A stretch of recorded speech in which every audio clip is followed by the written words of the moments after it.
Dawn broke slowly over the remote Canadian lake, painting the water in cold silver light. Mist hovered low, swallowing sound, as a small fishing boat rocked gently against the wooden dock. The fisherman moved with quiet familiarity, hands steady as he checked fuel, nets, and the old motor. He had launched from this shore countless times, yet this morning felt heavier than the others. Solitude was the reason he came north, leaving behind a life that had grown loud and unforgiving. The lake offered quiet, distance, and the illusion that pain could be set down like an anchor. He paused at the edge of the dock, listening to water lap against wood, measuring his breath. Somewhere in the tree-line, something shifted, unseen, unnoticed, patient. The fisherman never looked up, never sensed the weight of eyes following his movements. He stepped into the boat, untied the rope, and let the current pull him free. As the motor sputtered to life, the dock receded, and with it, the last trace of certainty. The sky brightened, but the cold remained, seeping through his jacket and into his bones. He told himself it was just another day, just another stretch of water to cross. Fishing lines were cast, cutting clean arcs through the mist before vanishing beneath the surface. Time slowed, marked only by ripples, distant birds, and the soft creak of wood. He thought about nothing, which was exactly what he wanted. The radio stayed silent, and he did not turn it on. Hours could pass like this, suspended between memory and the present moment. Near midday, the wind shifted, sending small waves slapping harder against the hull. The fisherman adjusted his course, unaware that the lake had begun to change. Clouds gathered slowly, dulling the light and flattening the horizon into gray. For the first time that morning, unease brushed his thoughts, faint but persistent. He scanned the shoreline, seeing nothing out of place, convincing himself it was nerves. The lake remained calm, giving no warning of what waited beyond sight. He leaned back, closed his eyes briefly, and breathed in the sharp northern air. It was the last moment of peace he would know for many days. Far behind him, the dock stood empty, the shore already forgetting his departure. Somewhere on the water, a subtle wake disturbed the surface, then disappeared. By the time the sun climbed higher, the fisherman was alone, fully beyond reach. No one saw the moment things went wrong, only the calm that swallowed it. The lake closed around him, keeping its secrets as it always had. When evening came, the water would still look the same from shore. But the fisherman would not return with the light. And somewhere between dawn and dusk, his disappearance quietly began. No alarm sounded, no scream carried across the water, no sign marked the exact instant of loss. The wilderness accepted him without ceremony, as it had accepted countless others before. By late afternoon, clouds thickened, and the lake darkened into something unreadable. The fisherman adjusted his grip on the rod, unaware it was the last routine motion of his old life. What followed would not be witnessed, only pieced together through absence and damage. For now, the lake remained beautiful, silent, and unwilling to tell the truth. The first day ended without answers, setting the stage for the silence to come. Night would fall soon, and when it did, no light would guide him home. By morning, concern would begin, but for now, the lake simply waited. The silence settled, marking the unseen beginning of everything that followed. Sunset bled slowly across the lake, turning the water a deep, uneasy red before fading into darkness. From the empty dock, the world looked unchanged, calm enough to quiet any immediate fear. The fisherman's truck still sat where he had parked it that morning, doors locked, gear untouched.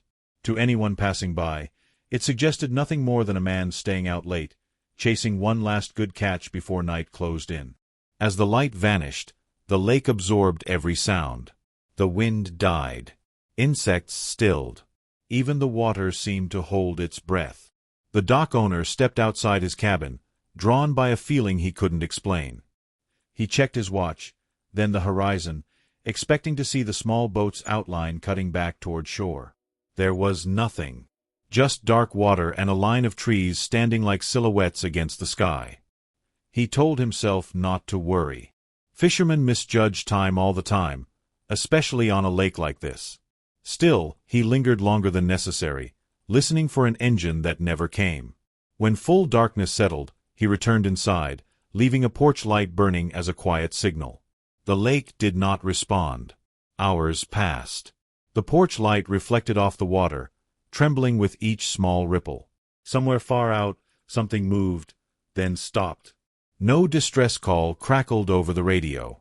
No flare pierced the night. Whatever had happened unfolded without witnesses, swallowed by distance and trees. By morning, the stillness felt wrong. The dock owner woke early, stepping outside with the same uneasy pull in his chest. The lake lay smooth and empty. The fisherman's truck remained, exactly as before. This time, worry took hold. He walked the length of the dock, scanning the shoreline and calling out, his voice thin and quickly lost. Only silence answered. Phone calls followed, hesitant at first, then urgent. A local ranger was notified, then another. Questions were asked that had no immediate answers. How experienced was the fisherman? What boat was he using? Had the weather changed? Each detail mattered now, though it hadn't hours earlier. By midday, concern spread beyond the dock. People gathered quietly, staring out at the water as if it might explain itself. The lake offered nothing. Its surface reflected the sky perfectly, hiding whatever lay beneath. The fisherman had simply vanished between one sunset and the next, leaving behind a vehicle, a dock, and an absence that grew heavier by the hour. As evening approached again, the first official search plans were discussed. Boats would go out at first light. A helicopter might be requested if there was still no sign. The ranger stood at the shoreline, eyes fixed on the water, noticing how quickly sound disappeared out there. It was a place where mistakes didn't echo, where cries could vanish before reaching land. When night returned, it brought no answers, only deeper quiet. The porch light still burned, now less hopeful than before. Somewhere on the lake, the fisherman was no longer following routine or time. Whatever had claimed him had done so cleanly, without warning. By the end of the second sunset, one truth had settled in: this was no longer a late return. Something had gone terribly wrong, and the search would have to begin. The lake, unchanged in appearance, now felt complicit, as though it were actively withholding what it knew. Every minute that passed without news tightened the sense of loss. By night's end, hope still existed, but it had begun to thin, preparing everyone for what the coming day might reveal. No one slept, listening for sounds that never came. The lake did not look dangerous in the early morning light. Mist rose again, thin and pale, drifting across the surface as boats were lowered into the water. Engines coughed to life, breaking the silence that had stretched unchallenged through the night. For the first time since the fisherman vanished, the stillness was interrupted by human urgency. The ranger arrived before sunrise, boots crunching softly against gravel as he surveyed the shoreline. He said little, asking only practical questions, his eyes doing most of the work. Experience had taught him that lakes like this hid their violence well. Calm water did not mean safety. It often meant the opposite. Two small search boats pushed away from the dock, spreading out in slow, deliberate arcs. Their wakes disturbed the mirror-like surface, leaving temporary scars that quickly smoothed over. Volunteers scanned the water, eyes straining for anything unnatural: a floating cooler, a jacket, a trace of color where there should be none. The lake offered nothing back. Above them, the distant thrum of a helicopter began to build, growing louder as it swept into view. From the air, the lake revealed its size, its isolation. Dense forest pressed tightly against the shoreline, broken only by rock and marsh. There were countless places for a man to vanish without leaving a trace. The ranger watched the helicopter's shadow slide across the water, knowing how often searches ended with only more questions. Hours passed. Radios crackled with brief updates, none of them hopeful. The fisherman's boat was not where it should have been. Nets and lines failed to surface. Each negative report tightened the mood, replacing early optimism with controlled concern. No one said the word recovery, but it hovered close, unspoken. By midday, the sun burned off the mist, revealing the lake in full clarity. Its beauty felt cruel now. Searchers grew quieter, more focused. Every ripple was inspected. Every log was approached with a quickening pulse, only to disappoint. The ranger marked points on a map, tracing possible drift paths, calculating where wind and current might have carried a disabled vessel. On shore, a small group gathered near the dock. They spoke in hushed tones, sharing fragments of speculation. Mechanical failure. Medical emergency. A simple accident. No one mentioned animals yet, though the forest stood close, watching, indifferent to human worry. Late in the afternoon, one of the search boats slowed, circling a patch of disturbed water near the far shoreline. Hearts lifted briefly, only to sink again when it proved to be nothing more than debris caught on submerged rocks. The ranger felt the familiar weight of time pressing down. Every passing hour reduced chances, narrowed outcomes. As the sun dipped again, the search was called off for the day. Boats returned, engines idling reluctantly, as if unwilling to accept defeat. Plans were made for expanded efforts at first light. More personnel. Wider coverage. The lake would not be allowed to keep its silence unchallenged. The ranger remained behind after others left, standing alone at the water's edge. He listened, noting how sound vanished a few yards out, swallowed completely. Somewhere beyond sight, the truth lay hidden, waiting to be disturbed. He felt certain of one thing: whatever had happened did not end quickly. As darkness approached, the lake returned to stillness, erasing the day's disturbances without effort. The search had begun, but it had already revealed something unsettling. This would not be simple. The water had given up nothing, and tomorrow it would demand more. Morning returned with a deceptive softness, as if the lake were trying to erase the urgency of the day before. The water lay flat and reflective, giving no hint that men had searched it for hours and found nothing. Boats launched again, cutting across familiar paths, but the energy had changed. Hope still existed, but it moved more carefully now, restrained by doubt. The ranger reviewed the map in silence, tracing lines that represented logic rather than certainty. Drift patterns, wind shifts, time gaps. On paper, everything made sense. On the water, nothing did. The fisherman's absence refused to align with expectation. There were no floating tools, no torn net, no fuel slick spreading across the surface. It was as if the lake had chosen to absorb him whole. Search teams worked methodically, widening their sweep along the shoreline. Marshy inlets were checked, rocky outcroppings inspected for signs of impact. The forest pressed close, dense and shadowed even in daylight. In places, branches bent low over the water, forming dark corridors where sound died instantly. The ranger paused near one such stretch, uneasy without knowing why. By midday, fatigue crept into every movement. Radios crackled less frequently. Each report echoed the same conclusion: nothing found. The water reflected the sky perfectly, hiding depth beneath beauty. It was easy to imagine the fisherman drifting peacefully somewhere beyond reach, yet the ranger knew better. Lakes like this did not give peaceful endings without evidence. A discussion broke out quietly near the dock. Some suggested mechanical failure. Others whispered about sudden storms, even though weather reports showed none severe enough to explain a complete disappearance. Theories surfaced, then dissolved under scrutiny. Without proof, every explanation felt hollow. The ranger walked the shoreline alone, studying small details others overlooked. Broken reeds. Disturbed mud. Signs that something had moved through recently, heavy enough to matter. None of it formed a clear story, but together it suggested struggle, not surrender. He made notes he did not yet share. The lake remained unresponsive. No debris surfaced. No currents revealed secrets. The water behaved as though nothing unusual had occurred. That silence felt deliberate, almost mocking. The ranger had seen this before, places where nature resisted investigation, where answers came slowly or not at all.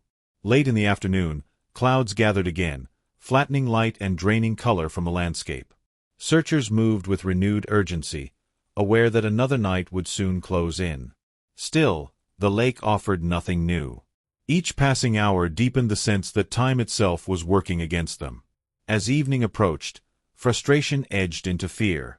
The ranger gathered the team, adjusting plans once more. Tomorrow, they would push farther, search deeper, bring in specialists if needed. Something had happened out there, something the water refused to acknowledge.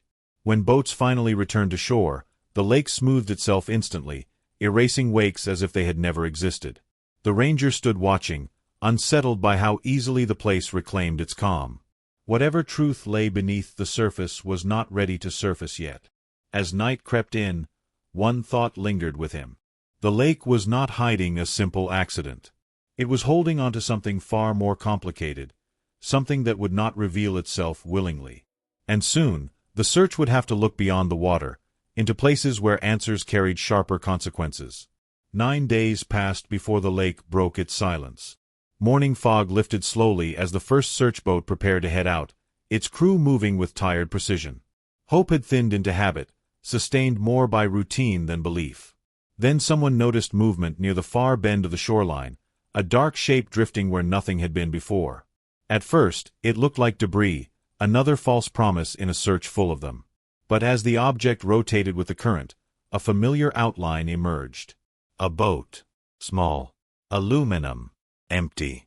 The ranger felt his chest tighten as binoculars confirmed what no one wanted to say aloud.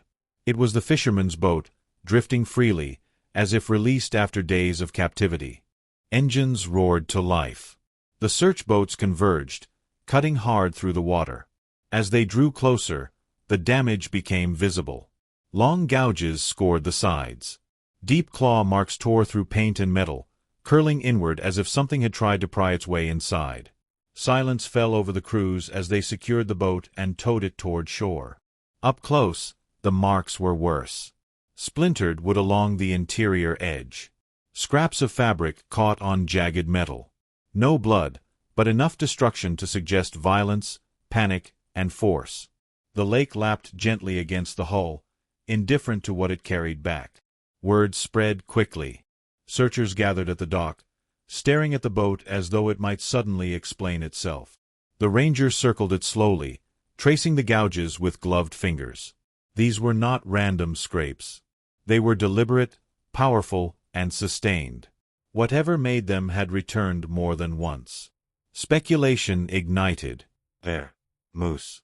Wolverine. Each theory was tested against the evidence and quietly set aside. The angle of the marks was wrong. The depth suggested weight and persistence. This was not a brief encounter. It was a struggle.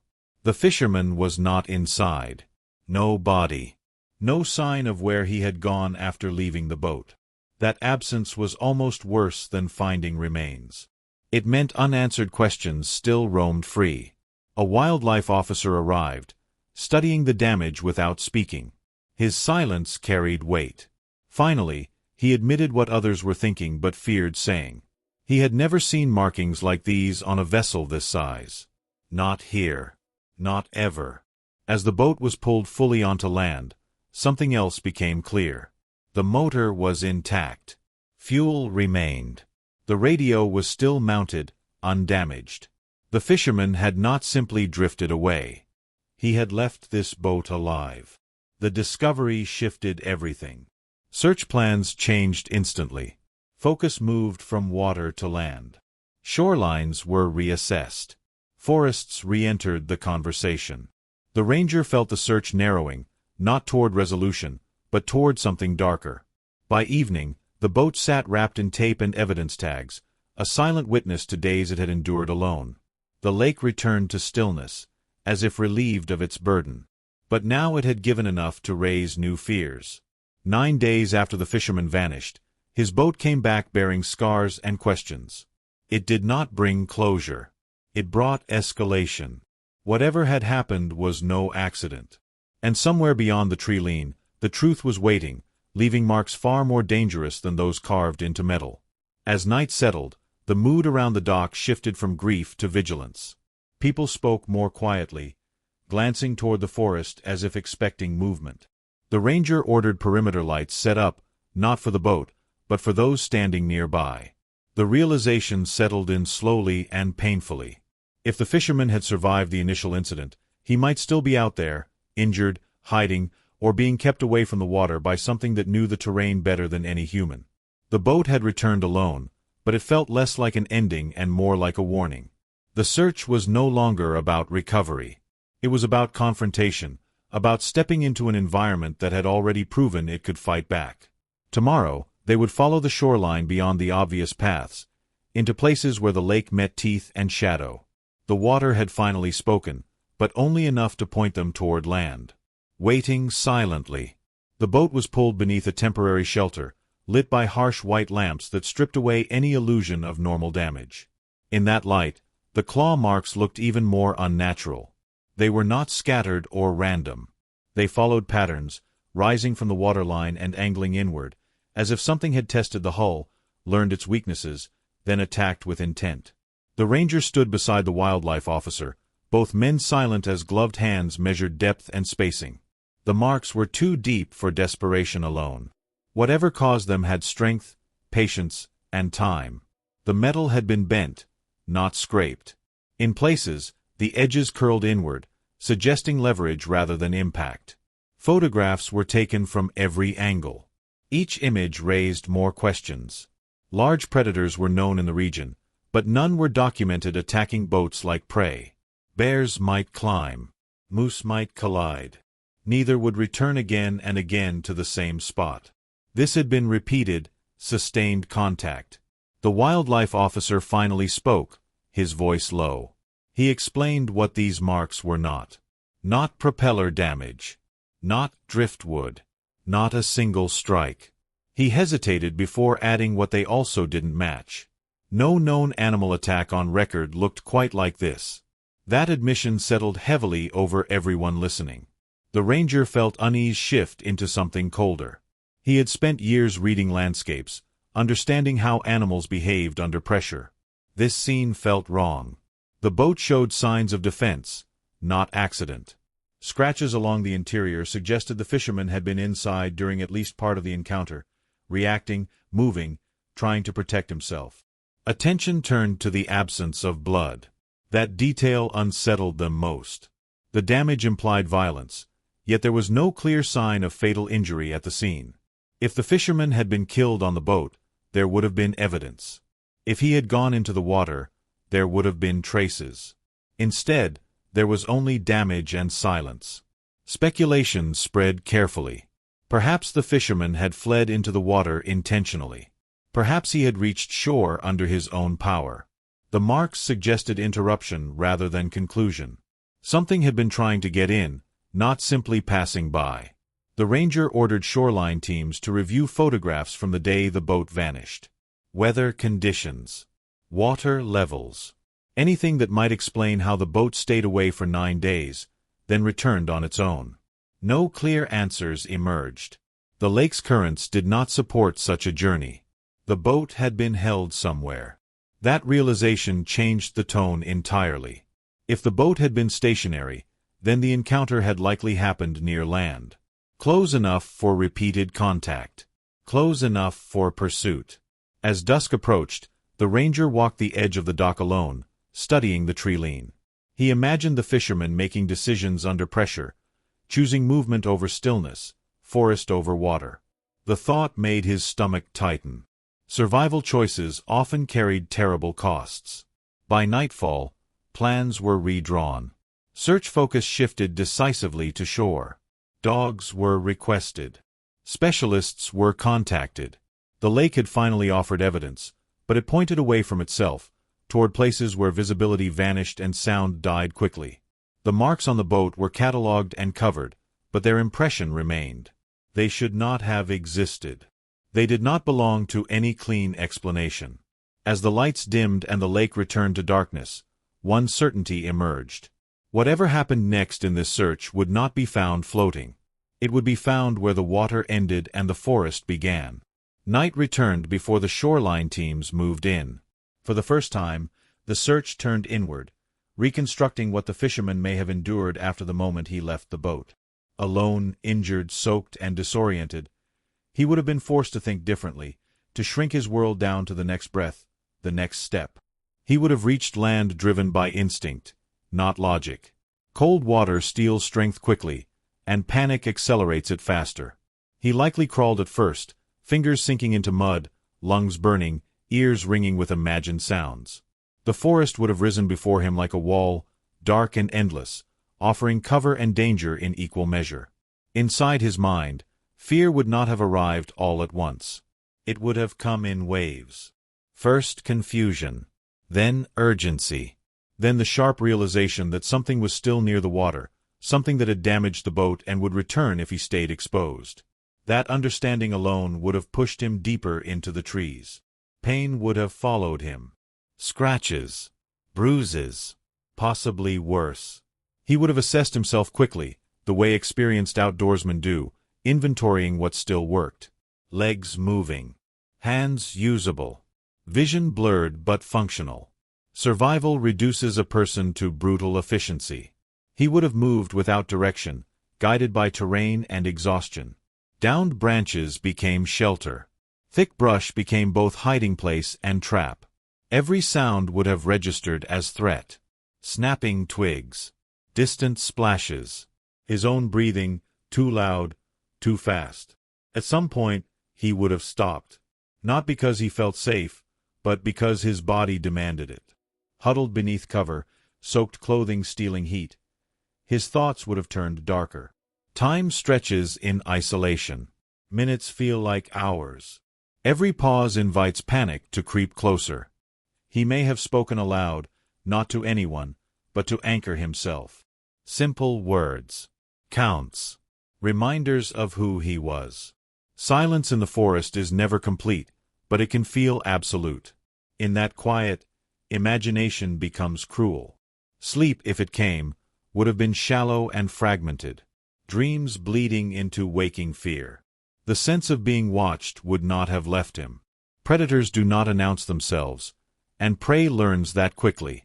He would have learned faster than he wanted to. Hunger would have followed. Thirst. The gnawing weakness that makes bad decisions feel reasonable. He would have weighed movement against concealment, knowing that both carried risk. Every choice narrowed his options, closing doors he could not reopen. By the second day, hope would have become conditional. Not gone, but fragile. He would have listened for engines, voices, anything human. When none came, he would have understood the truth. He was on his own, and whatever had attacked the boat still owned the shoreline. That realization would have changed him. Survival is not heroic. It is desperate, ugly, and silent. Inside his mind, the fisherman would no longer have thought about rescue. He would have thought about lasting one more night. Somewhere beyond the trees, search teams were moving closer. But he could not know that. All he knew was darkness, pain, and the certainty that staying alive meant staying hidden. The forest closed around him, and the search, unknowingly, began to follow the path his fear had carved. He would have marked time by pain and light, by the slow shift of shadows across bark and ground. Each sound forced calculation.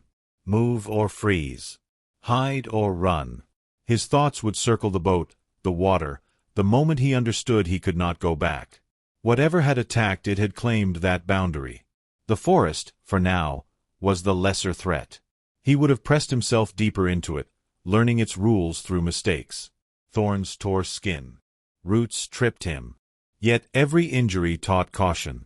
Somewhere, an animal moved with confidence, following paths older than fear.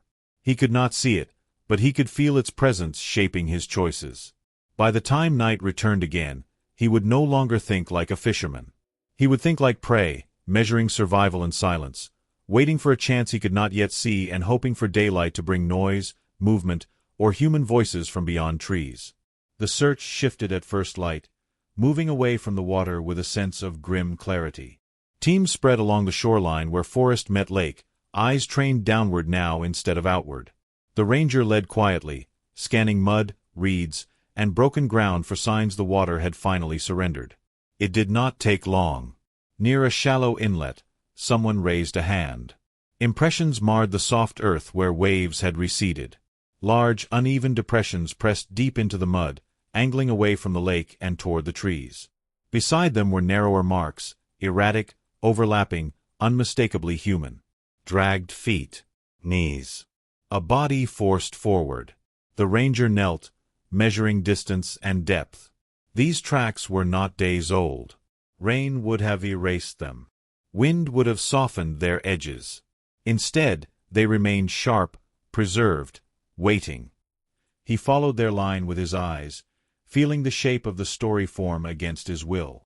The wildlife officer joined him, studying the impressions without touching them. The animal tracks were heavy, deliberate, spaced with confidence. Whatever made them had not been rushing. It had moved as though it knew the ground, the slope, the cover. The human tracks told a different story. Stumbles. Pauses. A sudden change in direction where panic likely took over. The shoreline teams expanded outward, flagging signs as they appeared. Broken reeds bent inland. Bark scraped low on trees.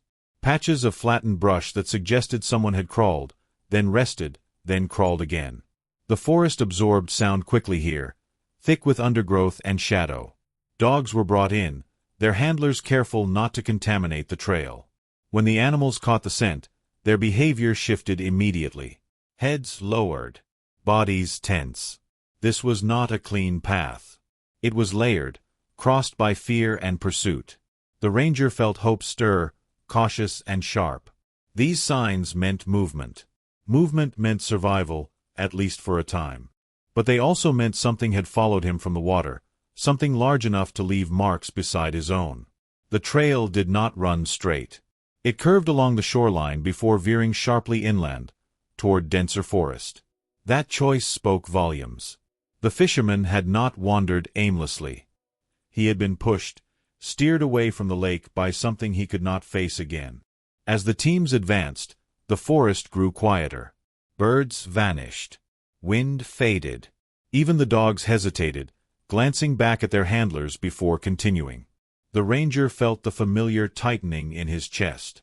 This was predator country, the kind that did not announce itself. Midway up a shallow rise, they found blood. Not much. Just enough to matter. Spattered low against leaves and bark, dried dark. It confirmed injury, but not death. The ranger closed his eyes briefly, steadying himself. The fisherman had been hurt and still kept moving. By afternoon, the trail thinned, fragmenting into signs that demanded interpretation rather than certainty. The animal tracks faded first, disappearing into rock and pine needles. The human trail lingered longer, clinging to desperation. As daylight waned, the ranger ordered a pause. They were close now, closer than they had been since the disappearance. Somewhere ahead, the fishermen had either found cover or collapsed trying. The shoreline lay behind them, quiet once more. The lake was no longer the center of the mystery. The forest was. And tomorrow, they would step deeper into it, following the last visible evidence of a man who refused to vanish quietly. They entered the forest just after sunrise, moving single file along a trail that barely deserved the name.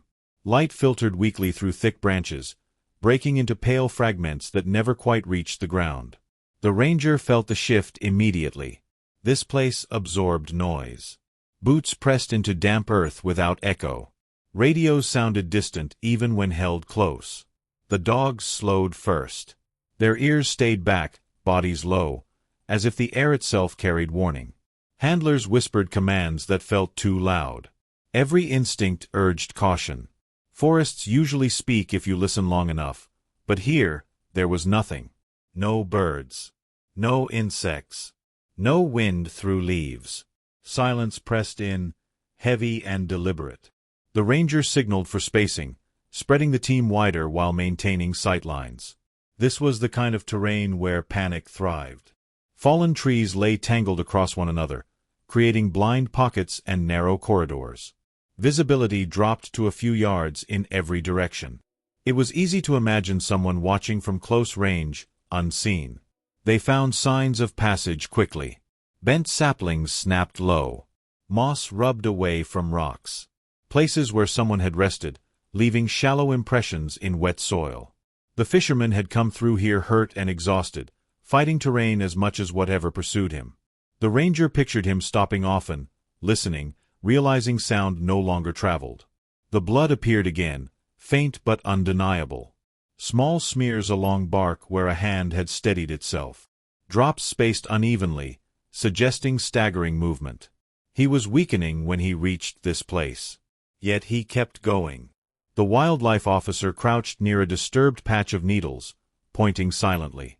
Claw marks scored a nearby trunk, higher than a man could reach. fresh compared to others. Territorial, not feeding. The animal had followed him here, then circled. The ranger felt the story tightening, narrowing toward something unavoidable. They advanced slowly, senses straining. Every snapped twig raised heart rates. Every shadow felt occupied. The dogs hesitated repeatedly, whining low, noses pulling in different directions. Scent overlapped here, layered and confusing. Fear, blood, animal musk, all tangled together. Then they saw it. A natural depression in the ground where fallen trees formed a crude shelter. Branches dragged inward. Leaves piled thick. Someone had been here long enough to try hiding. The ranger approached carefully, signaling for silence he barely needed to enforce. Inside the shelter, the smell hit first. Sweat. Infection. Fear. The ground was darkened where blood had soaked in and dried. Torn fabric lay caught on bark. This was not a passing stop. This was where the fisherman had tried to disappear. But he was gone. No body. No movement. Just absence and evidence of pain. The ranger's chest tightened with equal parts relief and dread. Leaving this place meant he had survived longer than expected. It also meant he had been forced to move again, injured, deeper into territory that offered no mercy. The dog circled, confused, then pulled sharply east, toward denser growth.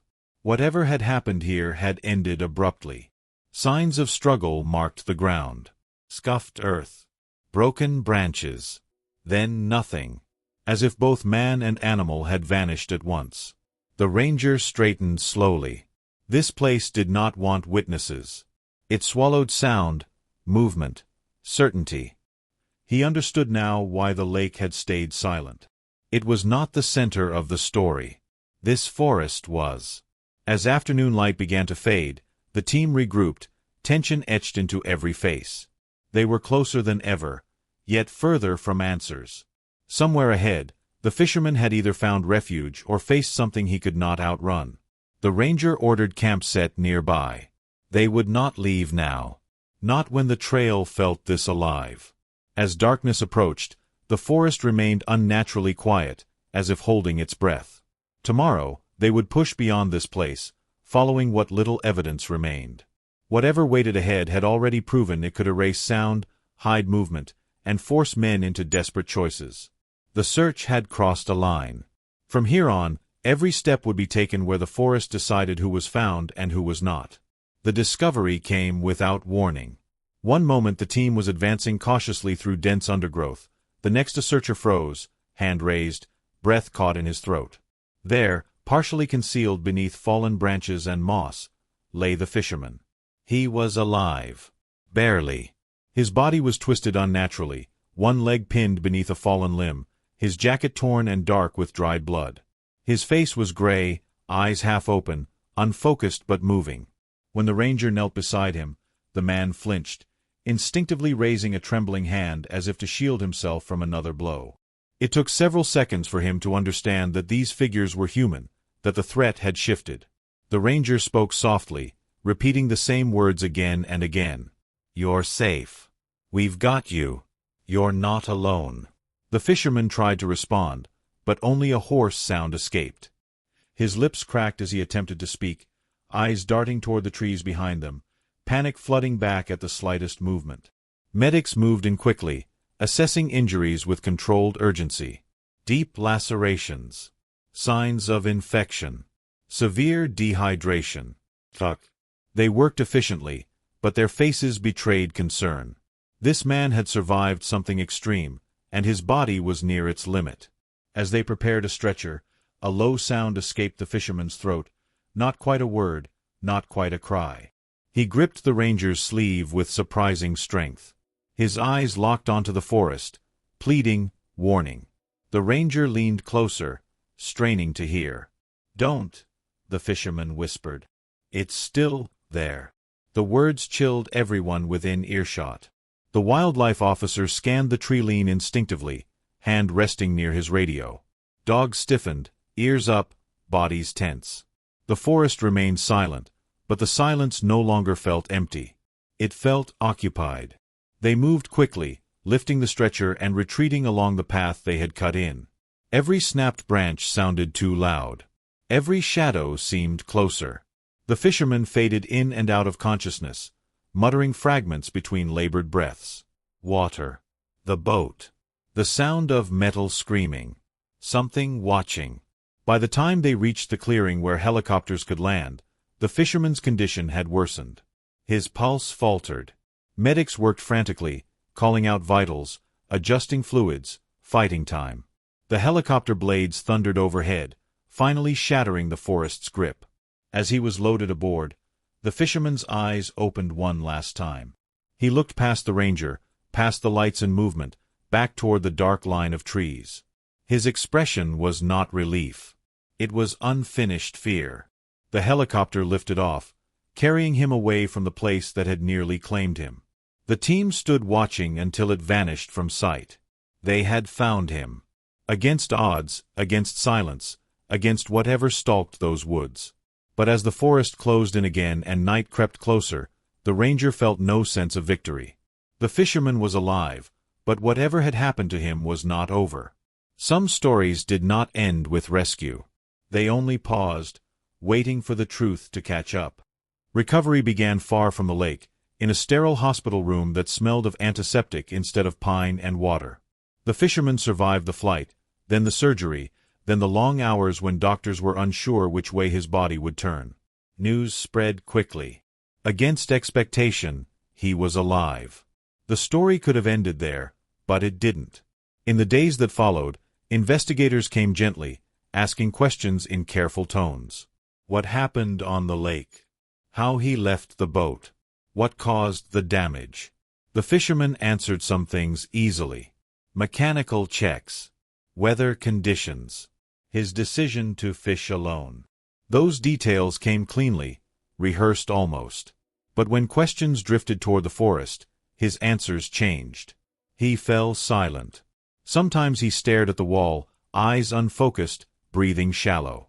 Other times he deflected with exhaustion or pain.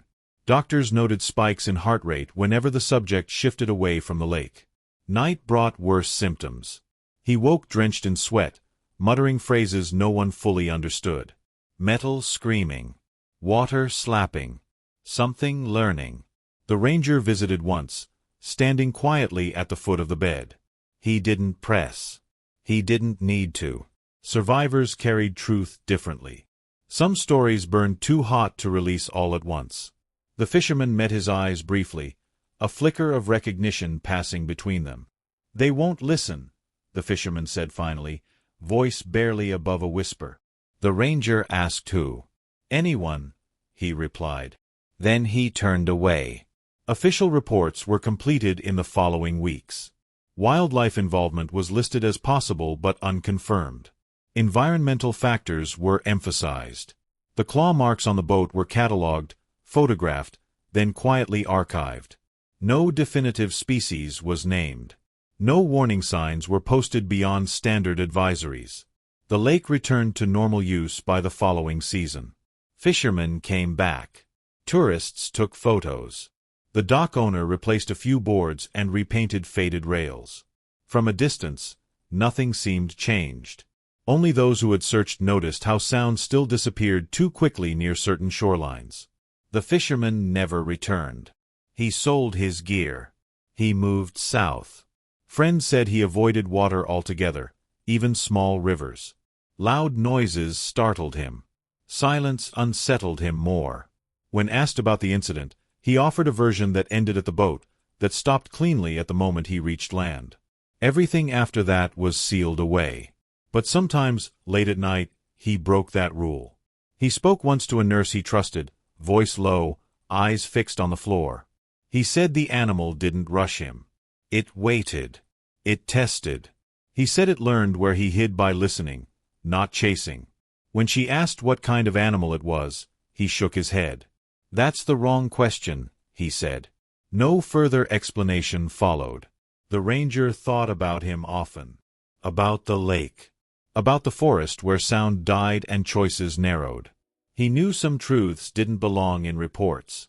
They lived in pauses, in scars that never fully healed.